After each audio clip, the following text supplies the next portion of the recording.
Great performance there by him in the motorbike section. And in the car category, it was the defending champion Jutta Kleinschmidt who won that. So let's take a look now and see how they perform in today's 467-kilometre stage. And your host for that is Toby Moody.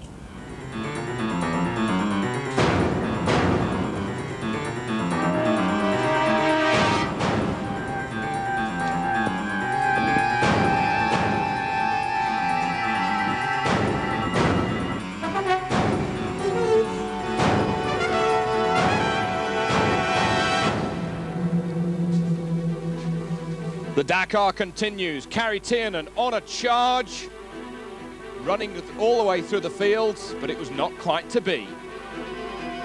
At the top of the overall section of the motorcycles, Fabrizio Mioni and Nani Roma stalking each other. Whilst in the cars, it was ditto. Hiroshi Masuoka and Kenjiro Shinazuka doing likewise.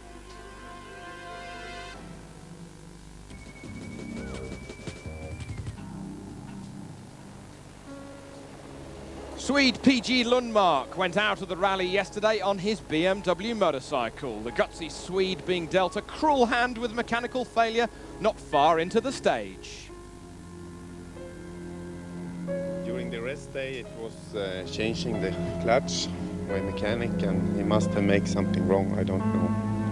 Because only after 20 kilometers it started, I don't know the English word, but it wasn't perfect, no, and it got worse and worse, and here at 50 kilometers it was finished. You seem to be very disappointed too. Yeah, really. It's I've been working so hard for 1 year to get the money to drive with the BMW, and now this. I can't describe it. It's fucking shit. Elsewhere on the stage, on board with Yves Lube, former European rally star when he drove a Lancia Delta Integrale, says we're in the WED, the dry riverbed, and you've got to surf, you've got to be cool. The co-driver saying, don't pass under these trees, there's thorns under the trees and we could get a puncture. Go right, go right. The track is straight on, it's over there.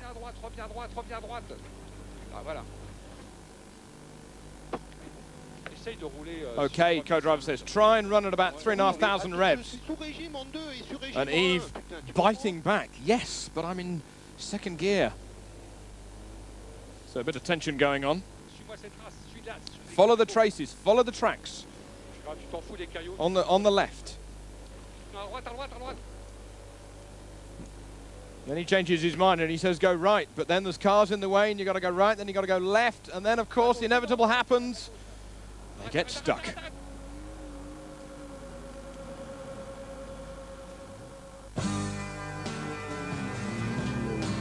Well, what about Johnny Halliday? Look at this drama and action for the French pop star yesterday, breaking a track rod end with the front right wheel, and it completely ripping the track rod out of the uprights.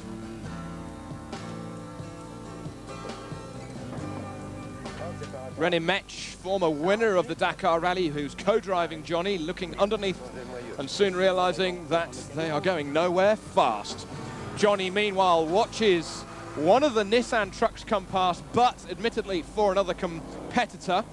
And this is how to go through some of the soft dunes in a truck. Just go flat chat, keep the revs up, and 12 tons just seems to float over the top as if it was a ghost. Then the crew arrives from the Dessoude truck, and even René Metsch getting well stuck in as Johnny can do nothing but wait for the repairs to be completed. René saying, it's been repaired, it's all brand new, so let's go. Soon they were back in action, and come nightfall, they arrived in the bivouac. Johnny saying there was a car, it was stuck in the sand, and I tried to pass between them and the rocks, but there was a stone that I didn't see underneath the sand. If we didn't have this problem, we could have been here maybe an hour and a quarter ago, because we did the rest of the stage very, very quickly indeed.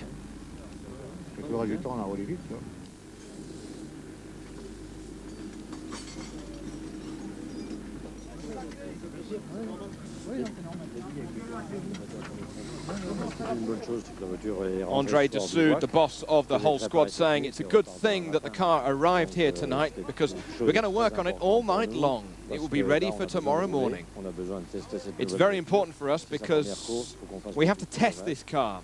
For this, it's the first rally, and we have to take a lot of kilometers to get underneath the bonnet with it. It's quite a young car, if you want to call it that, and I want to see it in other rallies, but of course, more reliable.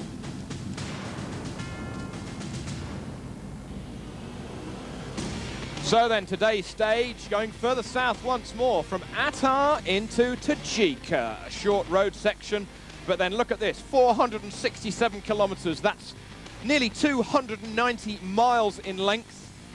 It gets longer, it gets hotter, and it gets drier and dustier.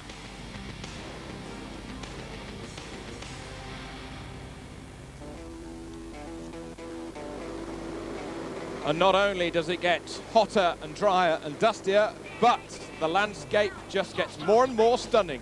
Right then, Kari Tiernan, number 8, in the yellow with his Deutsche Post KTM. He started 9th on the road today. However, the organisers introduced a new 2-minute rule between each rider, which meant that he started 18 minutes behind the leader. First of all, though, he picked off Jordi Arcarons. Arcarons starting some 8 minutes ahead of him. Then they went through the dunes, the stunning dunes, but he certainly didn't have time to enjoy the view. The Flying Finn, the 7-time Enduro world champion, then picked off the overall leader. Sorry, my apologies, Giovanni Sala on the V-twin.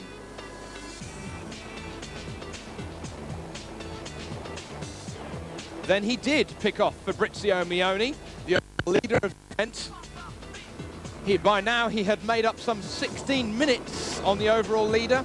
He was fighting hard because he had to overcome a deficit of some 57 minutes after a wheel failure a couple of days ago. However, it was not easy riding for Tiernan all of the way. Just look, it could even happen to the best. At least he could have a bit of a laugh about it. However, he just went too fast, too early, and the rear tyre cried enough. He had to replace the mousse in the rear tyre with a tube, and he lost all of that time that he had gained. Overall, he lost some 31 minutes, and he was back in the clutches of the rest of his teammates. His plan of going hell for leather had worked initially, but it was a very, very long stage, and as always, nature has the final say. In the stage, though, Nani Roma, he managed to take time on the overall leader, Fabrizio Mioni, today. He just chipped away little by little, and it's getting very, very close at the top of the overall standings. Roma is now only 1 minute and 26 seconds back of Mioni in the overall standings. It's very, very close. Stay tuned. Meanwhile, Carlo Dugavado, he won the stage today, quickest at over 6.5 hours of running. Think about that, ladies and gentlemen. These are the world's best on the planet's toughest stages. And even Dugavado had to slow down for some flying camels.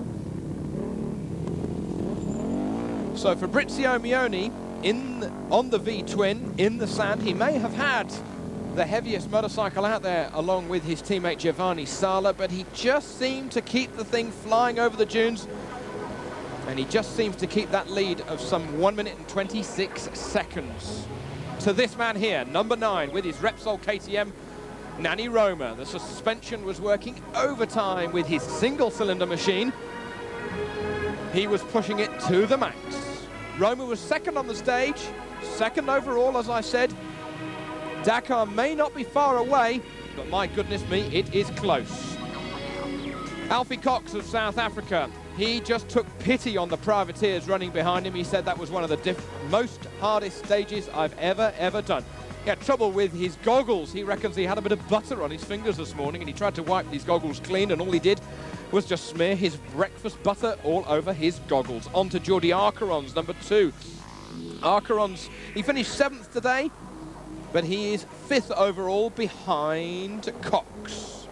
Richard Sankt just seems to not have the fire in his heart after he was given those speeding time penalties after speeding through a village.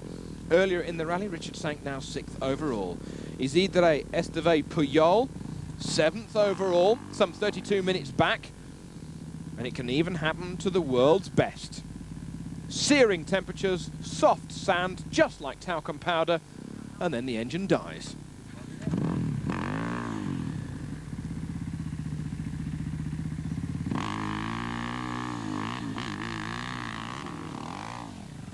Andrea Meyer, the lady rider from Germany. It's her mother's birthday today, so she's going to use our television pictures to sing happy birthday.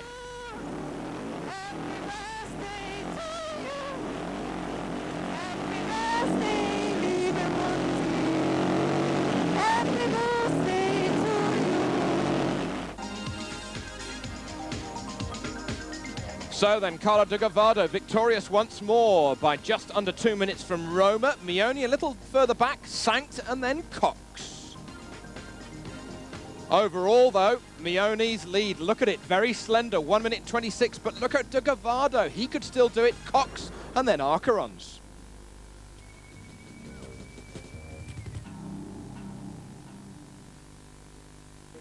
Winner Di Gavado saying a very, very hard stage for us. It was a mix of all types of difficulties in the stage. Bit of rock, some sand, some hard surfaces, and some camel grass. We were very fast, but we knew the stage from when we did it 3 years ago. But the bike was fine, and it went very, very well for me today.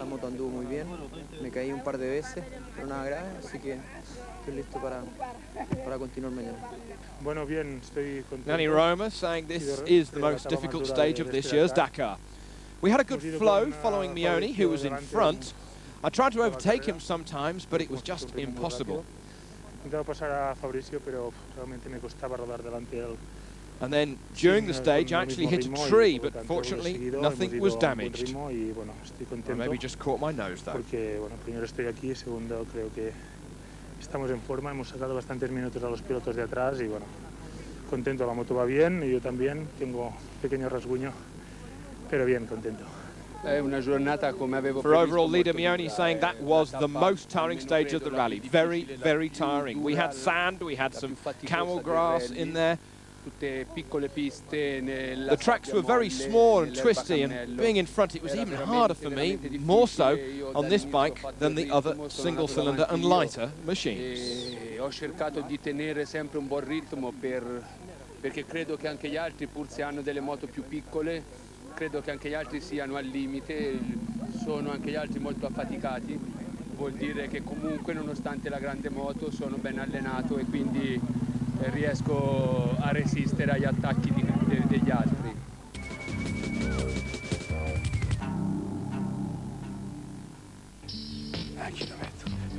Ennio Cucuracci, he's in his 3rd Dakar, and this was him yesterday saying I've got 1 kilometre to go to the control point, but I've got to eat. It's getting very, very hard.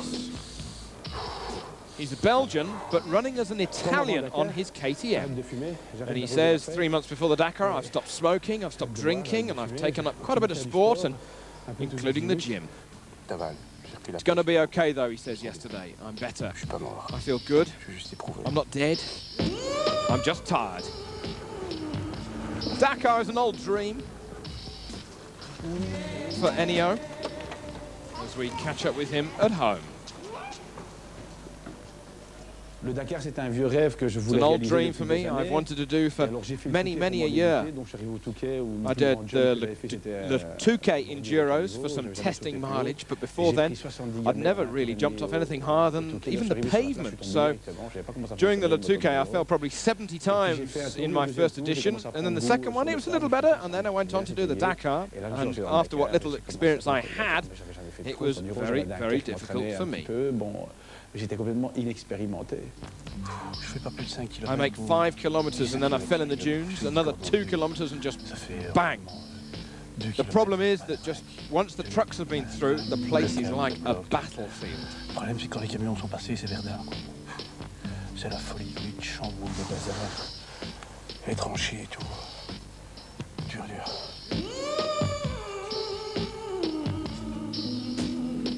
Looking at his trophies on the wall back home, it seems 100,000 miles away.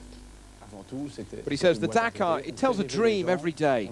During the month of January, there is no other real type of competition. No football, no Formula One, no tennis.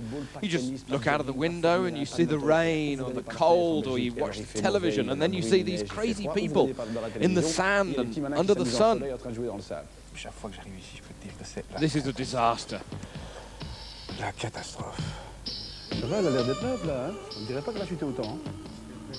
Tiens, on dirait que back home, preparing the bike. He says it looks small, but on the rally he says that we are the 3rd millennium gladiators. He's still in the rally and looking forward to Sunday and, of course, to Dakar.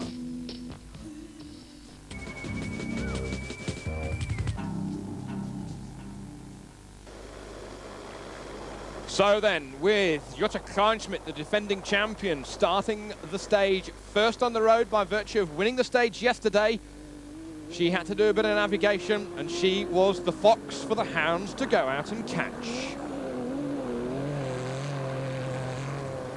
However, she befell some problems. She had a puncture, and soon Hiroshi Mashioka came past her, having started a couple of minutes behind her. And then Kenjiro Shinazuka caught her up, not for 2 minutes, not for 3, but for 4. So all of her good work from the day before had been undone. Hiroshi Mashioka, though, really got the pedal to the metal. Likewise, though, had his Japanese teammate Kenjiro Shinazuka. Mashioka said that when he goes back to Japan, he ought to apply for a private pilot's license with the aviation he was gaining today.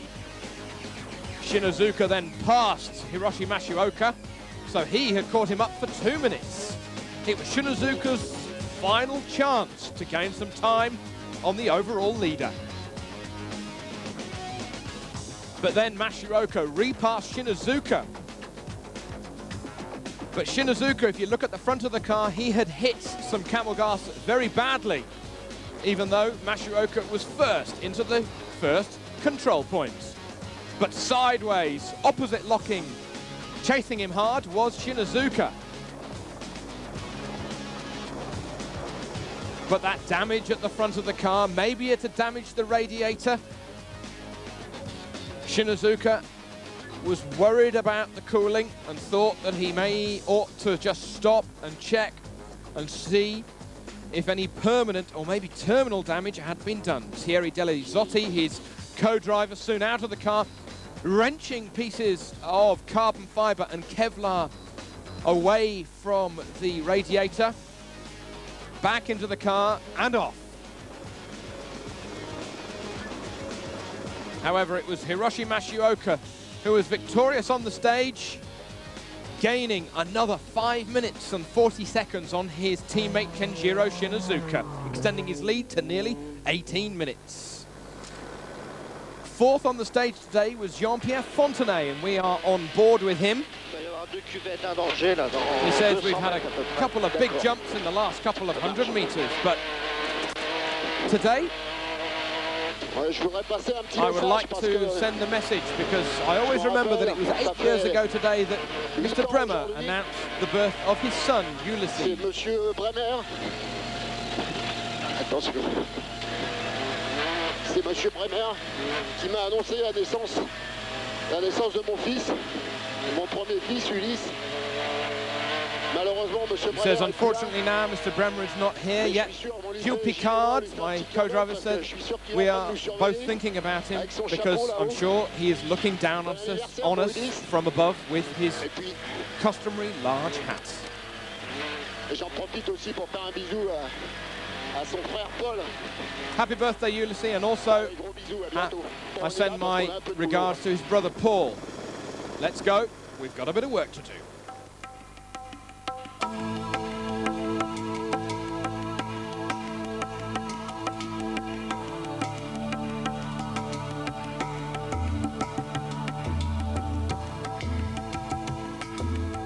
Just thousands and thousands and thousands of dunes. Whether or not you drive over them or you fly over them, they are quite breathtaking. Gregoire de Maevius inside the top 10 yesterday after having started third from last, sped through today's stage with his South African-built Nissan pickup, and he was sixth. Carlos Sousa was just a little ahead of Gregoire de Maevius by a mere 6 minutes. The Portuguese driver with his L200 Mitsubishi on board with him. He says, we've got this camel grass with us today. Usually, of course, it's a big problem because they're very hard. We have to actually drive around them to try and save the suspension of the car. The sand is also very, very soft, and the car cannot really gain maximum speed because of that, so we have to gain where we can. Sousa, in the overall scheme of things, is in 5th position, some 3 hours and 28 minutes back of Mashioka. Saeed Al-Hajjari, he got through the stage today, but he just said it was one of the hardest he's ever done. First or second gear, seemingly all of the way. Manuel Plaza Perez, speeding through and jumping high inside the top 10 for him. It was a day of some stunning landscapes on the Dakar 2002. So then Mashioka winning today ahead of Shinazuka. Shinazuka stopping for a matter of minutes, but it made all the difference. Kleinschmidt had that puncture, kept her back in 3rd. Fontenay then 4th, and overall Mashioka extending his lead over Shinazuka. It's now nearly 18 minutes. Kleinschmidt in 3rd.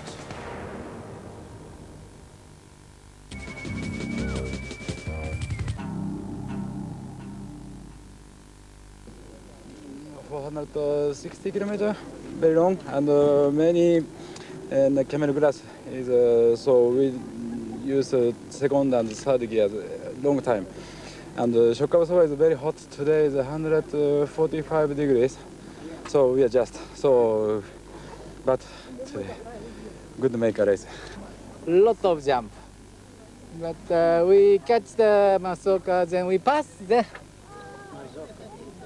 immediately he passed again. I don't want to race in the desert, but anyway, after that. From his dust, I cannot see. Then we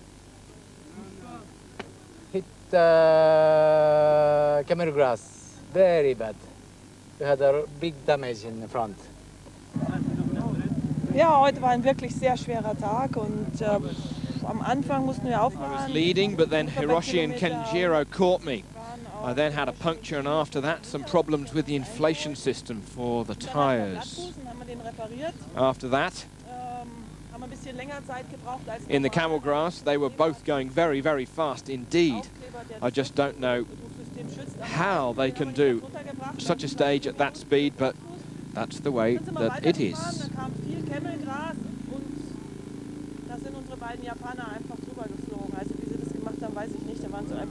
Das ist so hart fürs Auto. Und am Ende konnten wir dann noch wieder ein bisschen gut machen, als das Camelgras endlich aus war. Aber ein harter Tag und hat eigentlich nicht viel Spaß gemacht. War nur hart fürs Auto und für uns.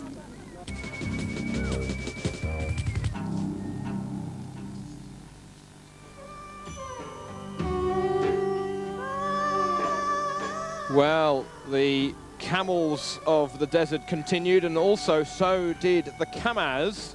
Vladimir Chagin with his Russian crew alongside him. It just so happens that the stage is so enormous today that the trucks have not actually arrived at the bivouac for the time being. But latest reports show that Chagin is doing well up to the control points. Carol Laprace, 3rd overall, with his Tatra T815, and literally racing him wheel to wheel was the silver, white and green machine of Andre de Azevedo from Brazil. He's second overall, so it's Chagin from de Azevedo from La Prace, from the Japanese crew of Sugawara. Sugawara in his 21st Dakar after having competed on a bike, in a car, and now, of course, in a truck. It's going to be even harder for the crews tomorrow from Tajika down to Tchit. The white sands of Tchit await the caravan, which is the 24th running of the Dakar 2002. Some spectacular scenery. Make sure that you enjoy it with us tomorrow. We look forward to your company. And with scenery such as this, who can argue against it? Goodbye for now.